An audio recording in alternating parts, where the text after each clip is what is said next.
Good evening, everybody. This is Kevin O'Connell, founder of The Niche Movement, where we're helping young professionals, 20-somethings, and recent graduates find their niche and end unemployment happiness. So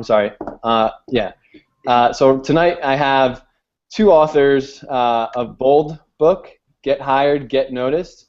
They are young, they're in their mid-20s, and they wrote this book over the last year. And it's all about ways to stand out and get hired and kind of rethink your career search, especially if you're just out of college.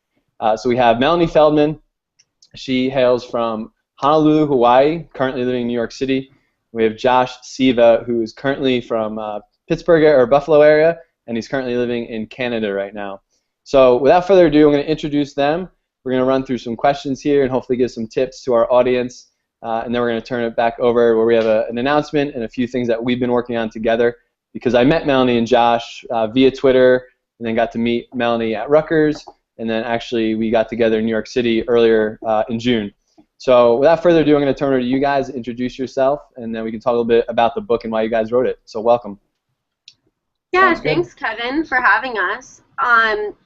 So I'm Melanie. I mean, you pretty much introduced us. I guess we can kind of go into why we wrote the book in the first place.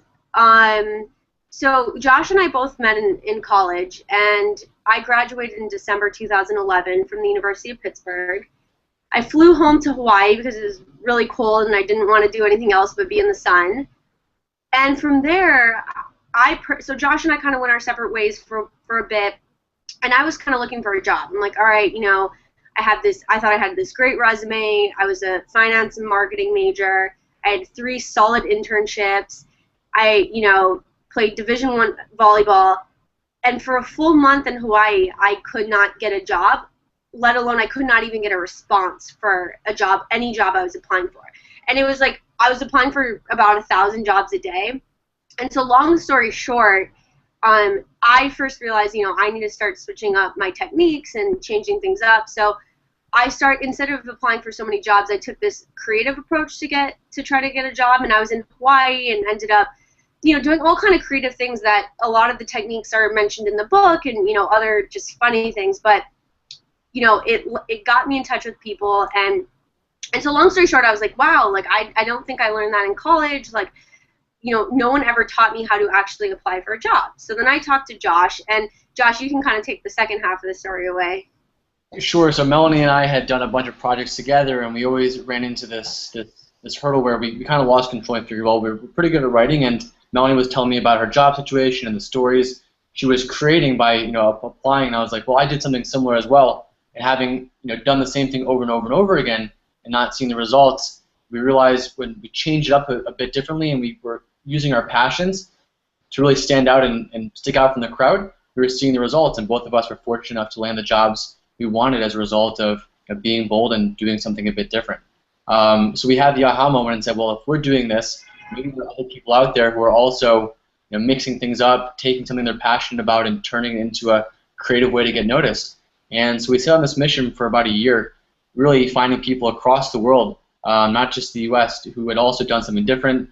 We interviewed them, learned their stories, kind of took these high-level approaches and broke them down step by step. And the collective stories from all these different people really is what made it into our book, Bold, Get Noticed, Get Hired. Cool. So the one thing that I know about both of you, you guys are kind of both completely in different sectors of your jobs, right? So Melanie, you're in kind of digital media, advertising, correct? And Yep. Josh, you're in healthcare and finance, correct? Right. So that's, I guess, the first thing I want to hit on is you guys are completely different spectrums of careers as far as industries go, but these tactics have worked for you guys, right? 100%. So why don't you guys dive in and tell me, so we kind of get a sense that you guys graduated a few years ago and were a little bit frustrated. What are some of the things that you guys started doing to break through in both of your respected industries?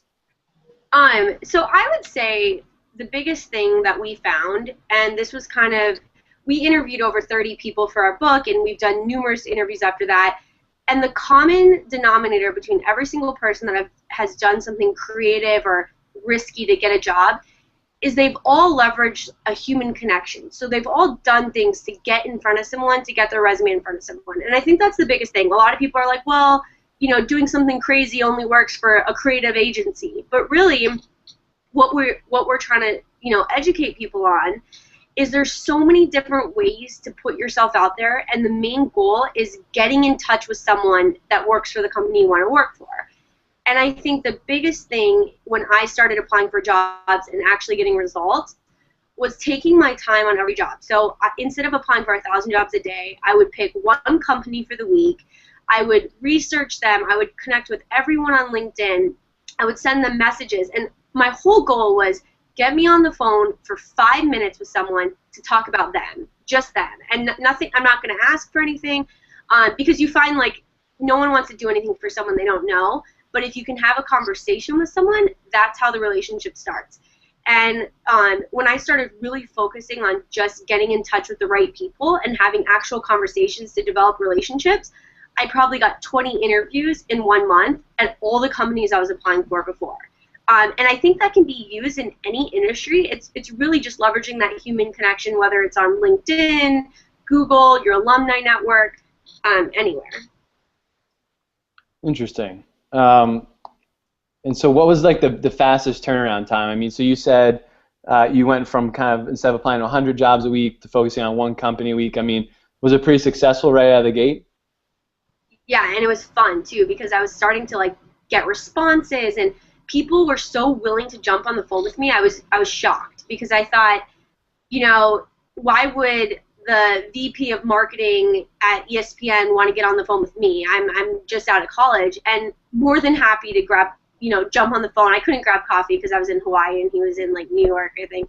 But every company, and it takes a lot of time. I think the reason I gave myself a week, and Josh can talk about this too, but is because there's a lot of rejection involved. I might message 100 people from a big company and get 2 responses, but those 2 responses are what I'm going to, key in on and take advantage of because those are the people that are going to help me get my foot in the door. So my roommate's actually going through the job search process right now, and she's shocked by all the different techniques and how they're working. We're kind of going through it, and she's getting on the phone every day and getting coffee with people. So it really does work. I think, having a good balance and taking your time.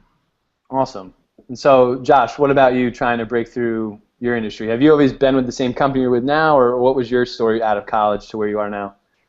Well, I started with a large pharmaceutical company right out of college, and I've worked my way up through that company over the past couple of years. And to Mel's point, I mean, this really comes back to the human connection, and getting an audience of one to take yourself as a creative agent and really tell your story. I mean, people like stories, and people are really engaged when they're having a conversation with you, which is very different than a cold email or a cold resume into an inbox full of hundreds. But having that face-to-face is huge. So for me specifically, I thought about what was the one way where I can get that audience a lot quicker. And I thought, well, people give each other a chance when they relate to them. So what do we all have in common? Most of us went to university, and most of us have an alumni network. So I found my university had an alumni network full of thousands of people all across the world in every single industry, in every single state, country, whatever it may be. And I really took that wide, group of people and narrowed it down to the group I wanted to focus on. And sure enough, I had a simple email to every person in my group and said, hey, I'm a rising junior or senior. This is what I'm passionate about. I think what you do is pretty cool. Would love to spend 5 minutes on the phone or over coffee. Would you mind sharing a bit about it?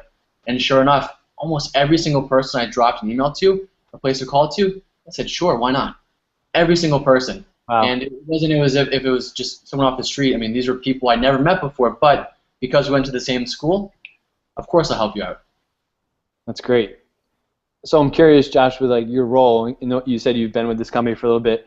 Are there tactics that you guys have wrote about and also interview people about that you now have placed with a job that you've been in for a while? So obviously, your job hunt may not has been as substantial as some other recent grads, but now you're in that company. Are there tactics you use to kind of, whether it's being promoted or meet new people within your company or outside of your company, do you use the same tactics?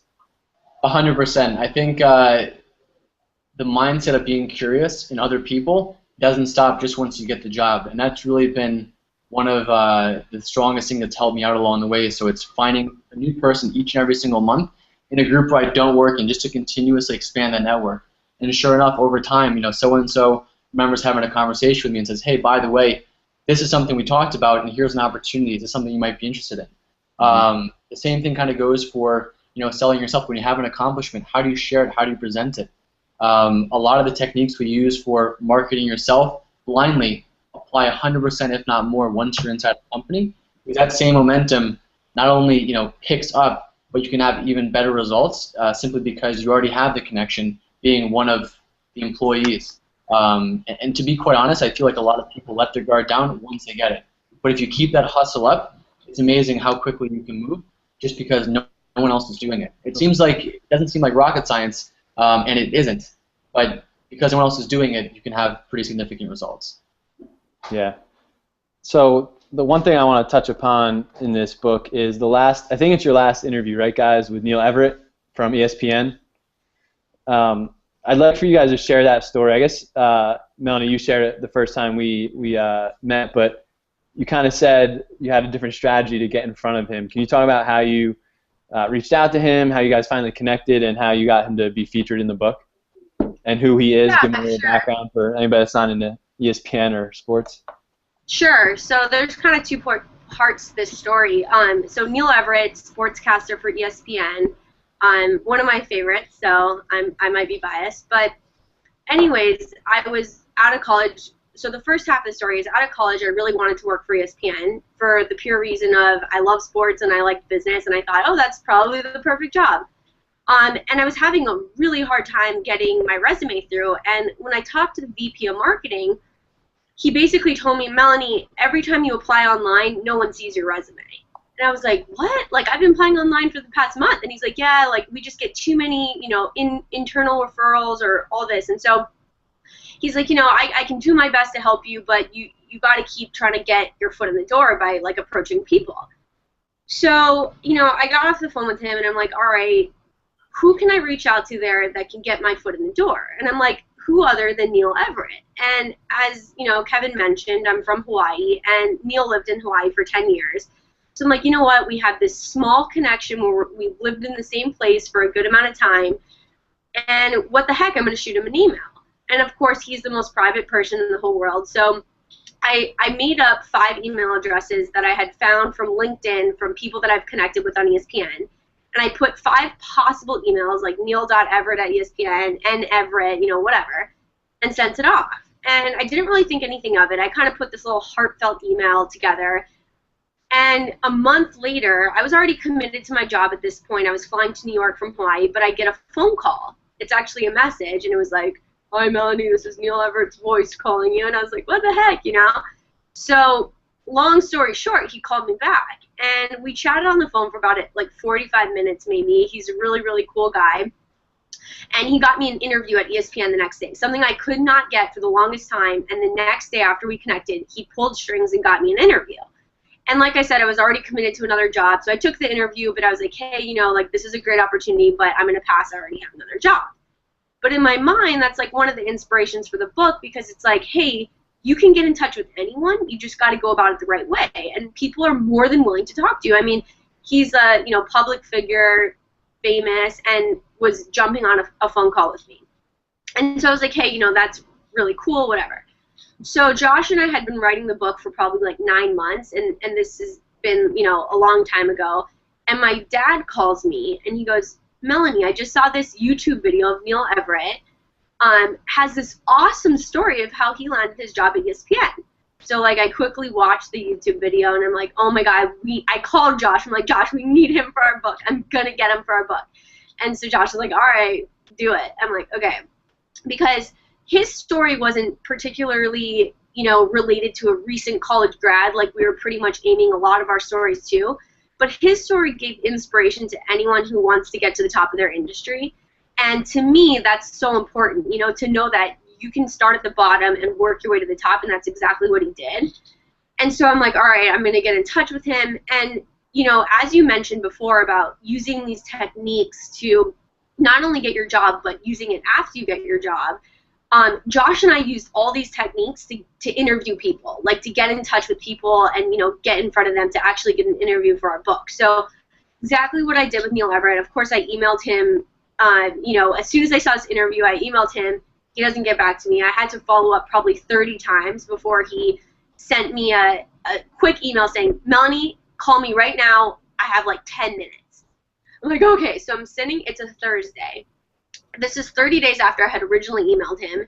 I get on the phone with him, and he goes, who are you again? And I'm like, oh, Neil, you forgot me? Because it's been like 9 months. I'm like, oh my gosh, really? But of course, you know, I kind of reminded him. He's like, oh yeah, like we haven't met in person, have we? I'm like, no, we like got on the phone, whatever.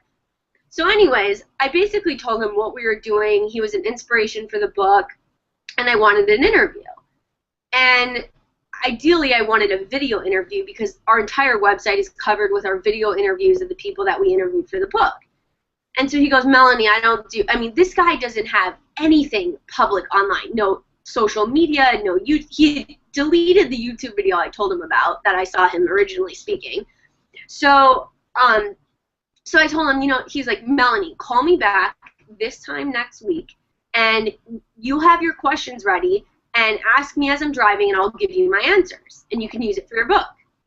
And I'm like, oh, okay, that's great. So I hung up, and I thought for 10 seconds, and I'm like, that's amazing, but if you ever have seen Neil Everett or have ever caught a video of him online, he has the best personality. And I was like, I want that personality. I can't, you know, I can't write that personality down as he's answering questions. I'm never going to get it.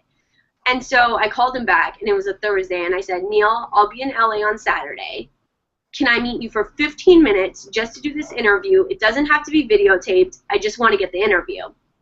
He goes, Melanie, why are you going to be in New York on Saturday? You're crazy. And I'm like, I mean, LA, sorry. And then he was like, all right, listen, if you're going to be in LA on Saturday, you're doing this interview in my studio, we're videotaping it, and you're using that videotape for your website. And I was just like, this is the best day of my life. And you can see if you go to BoldJobBook.com, we have his interview up there. And he's just awesome. I mean, his story is so cool, and it inspires me every time I see it. So, yeah, it was a cool win for the book, basically. Amazing story. And the thing that it kind of stems from is I think you originally said you made up 4 or 5 email addresses just to try to get in touch with him, right? Yeah, and also the other thing I did, too, was I emailed his assistant, who I found online. And I think that was a big thing, too, because finding those, you know, those barriers to entry, the assistants and secretaries, you can get a hold of them a lot easier a lot of the time than you can get a hold of the actual person. So finding a way to get a hold of them and having them make an introduction. I'm not sure who actually gave him the final email, but I hit both sides of it.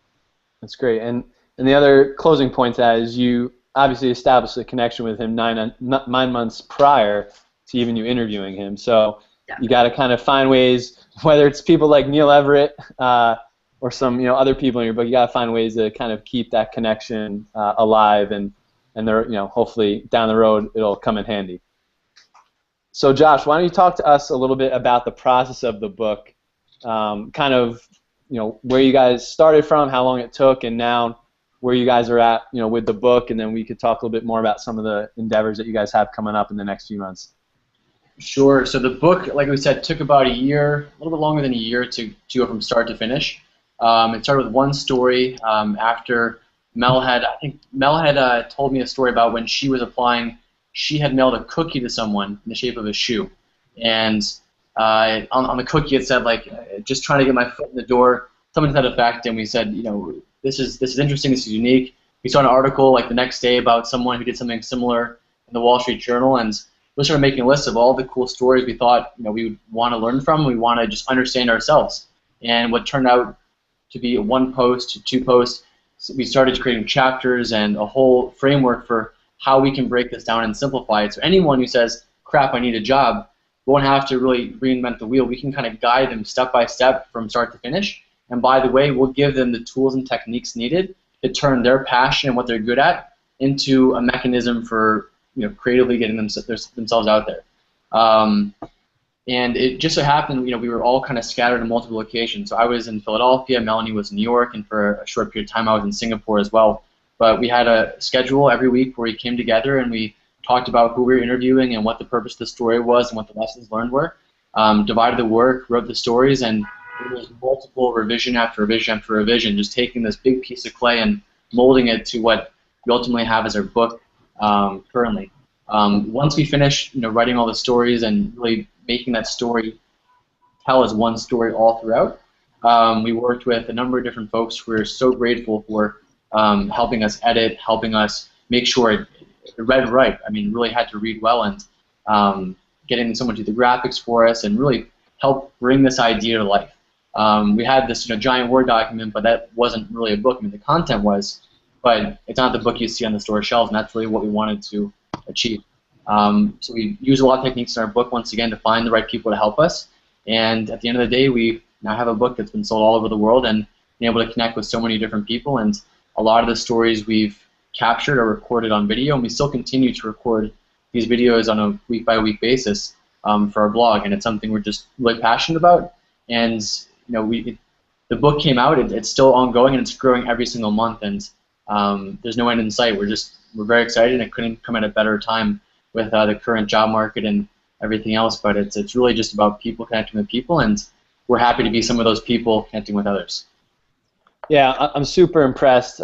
Just knowing you guys for a little over 2 months, just with the book here. Whether it's the concepts that you guys had, you guys obviously saw a problem and an issue, and wrote the book in a fairly short time. And so I think that's the bigger picture of this. Whether you're going for a job or you have an idea or concept, I think you guys have definitely inspired what I'm doing, and I think you guys can inspire anybody watching this that it's so easy today in 2014 to take your idea and spread it, write about it, get it out there, and again, it's a platform for what you guys are doing. I know a couple of weeks ago you said you guys launched an online course, correct? Correct. And then some other things. I know both the Niche Movement and you guys were looking to partner a new career event come early September in New York City. Location is almost firmed up, so hopefully by the end of the summer you guys will see some stuff out about that. You guys have done some really amazing things from all the interviews you've collected, but again, I think everybody watching should be impressed and definitely pick up this book. What are you guys selling it for on Amazon right now? Is that the best place to buy it? Amazon is the best place to buy it. For Kindle, it's on sale right now for about $3. And if you want the actual fresh smell of paper on your bookshelf, it's, I believe, about 14 or 15 bucks. Great. So before we wrap up, I want to kind of I love doing some rapid fire questions, loosen us up a little bit. So right now, we'll go with the book. What's both of your, real quick, favorite tip that's in the book that you tell people? What would it be? Josh, you go first. I think it's, I'll give it two. One is leave your pride at the door. Don't be afraid to do something. And second, make sure you have a digital footprint. It's so key. Recruiters, hiring managers, even colleagues, constantly look for other people or look for information about you and any candidate out there. So make sure you have a footprint and make sure it's something you'd be happy and proud to see. Great tip. How about you, Matt? Mine would be Neil Everett's quote was, if you ask 100 girls out on a date, this is from his friend, if you ask 100 girls on a date and you get 99 no's, that means you have a date. Very cool. That is a great tip. I think both of those are very tweetable. We'll have to get them out later. Josh, this is for you. Favorite sports team? I know you've lived in a couple different places. What's your team? Buffalo Bills. Buffalo Bills. Okay. I thought you were going to go back to hockey. Okay, so we have a Buffalo Bills fan. Mel, what was the last concert you were at? 2 days ago, I was at KT Euphoria with J-Lo and Calvin Harris and Magic and Cash. Yeah, it was great. I was next to like 3 10-year-olds and a 60 or like an 80-year-old man. I don't know what the age range was there, so. Sounds like a great crowd. I'm assuming that was in New York City, right? Yeah, I was in Jersey. Cool. Let's see here. What would both of you tell your? I know you guys are young, so what would you tell your 20-year-old self? So if you guys were almost getting ready to graduate, you were maybe a junior or senior, what would you guys tell yourself? What would be the piece of advice? I would say don't be afraid to put yourself out there, and don't be ashamed of contacting people and all that, because who gives a crap? Right. I'd probably say something I keep telling myself every day: don't stop hustling. every day is a new day, and if we're not doing something, we're becoming complacent, and just got to keep grinding away, and it pays dividends. Yeah, I totally agree with both of those pieces, especially the whole hustle. I watched an interview previously, and it was all about side hustle. You know, you can have your 9 to 5 or your job that you're hired for, but it's always like you guys wrote this book while working full time. So it's always a way to kind of make a brand and make a name for yourself outside of what you're doing, especially if you're super passionate about. I know that's what we echo all the time here with the niche movement. So last question is, what is your niche? I think mine is getting in touch with people. Josh, I don't know. Josh, what do you think? Oh, I agree with that 100%. Melanie can get in touch with anyone. I mean, if the U.S. government contacted Melanie and said, hey, get in touch with Osama bin Laden, she would have found a way. I probably could have, yeah. Probably could have. My niche is probably building things. I love taking ideas and bringing them to reality. And Mel is amazing at taking those and getting them out there to the world and different people, and we work really well together, and I think complement each other very well. That's awesome. Well, it's been a pleasure having both of you, Melanie and Josh. A lot of great advice. I know we only got about a 25-minute time here to chat, but best way to get in touch with you. So obviously people out there, whether you're out of school or in the middle of your career, you can buy this book, but what are some ways, if they want to hire you, Melanie, to get in touch with somebody, or Josh to help you build something, what are the best ways to get in touch with both of you? Tweet or email. Okay. We're on both of those religiously, so you hit both of us via email, and we're both on Twitter, and we have our BoldJobBook account. So yeah, we're always responsive, and we're here. Cool. So at BoldJobBook on Twitter, and can one of you guys just say what your email is for BoldJob? BoldJobBook@gmail. Awesome.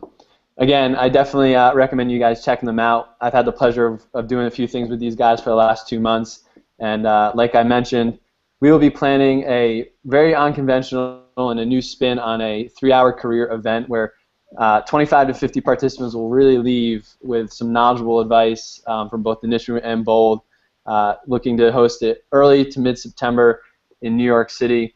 And I know the three of us are super excited, so look out for both of our websites for some more information. Whether you're a recent grad, 20-something, young professional, we have it all for you guys.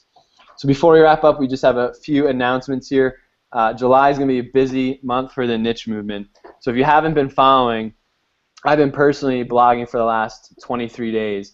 Today marks our 23rd blog post, where I've been talking about a lot of different people that have been influencing my life and helping me find my niche. So today's day 23. On July 10th is our last blog post. That we have a really big announcement and some new campaign that we're launching, and you'll see that coming out on July 14th. Our next niche story interview is with a good friend of the niche movement. Her name is Stacey Campisi. She's from Washington, D.C. She's worked in everything from education to leadership with college students, and she's right now an up-and-coming life coach for young professionals. She's really going to offer some great advice, especially for now focusing more on your passion, and hopefully harness it with Melanie and Josh's advice on how to stand out. So again, this is Kevin O'Connell with the Niche Movement. You can find this live broadcast and any other niche story that we've done over the last year and a half on thenichemovement.com, or follow us on Twitter at Niche Movement. Have a great day, everybody. Thanks, Melanie and Josh, for coming on. Thanks, Kevin, for having us. Thanks.